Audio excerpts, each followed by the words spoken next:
Did you know Julius Caesar was once kidnapped by pirates and laughed at them for asking too little?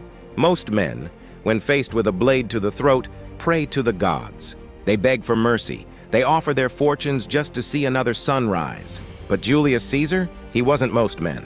He looked at the most feared raiders of the Mediterranean and told them they were undercharging for his life. The year is 75 BCE. A 25-year-old Caesar is sailing to Rhodes to study oratory. He wants to learn how to speak with power. Ironically, he's about to give the most expensive speech of his life. Cilician pirates, the terror of the seas, intercept his vessel. They see a young noble in fine robes. They see a payday. They demand 20 talents of silver. To put that in perspective, that's about 200 pounds of silver. A king's ransom, but Caesar doesn't look afraid. He looks offended. He laughs in their faces.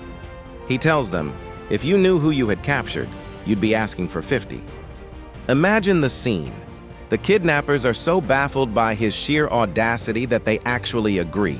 They send his associates away to gather the extra cash, leaving Caesar behind with only 2 servants and a boatload of cutthroats. For 38 days, Julius Caesar didn't act like a prisoner. He acted like their commanding officer.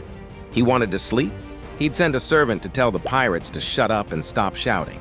He wanted to exercise? He made them join him in games and trials of strength. He spent his days writing poems and practicing speeches. And who was his captive audience? The pirates.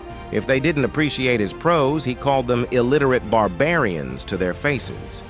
He treated their camp like his private villa, but there was a recurring joke.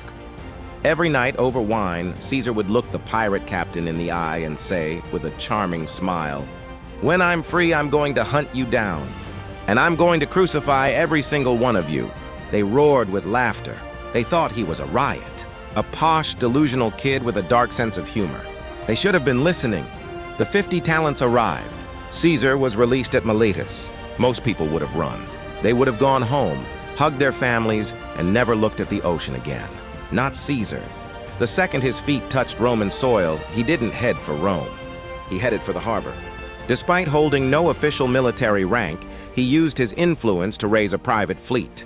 He didn't wait for the Senate's permission. He didn't wait for a trial. He sailed directly back to the island where he'd been held. The pirates were still there. They were probably still laughing about the funny young noble and his 50 talents. Until they saw the Roman sails on the horizon, Caesar took back his 50 talents.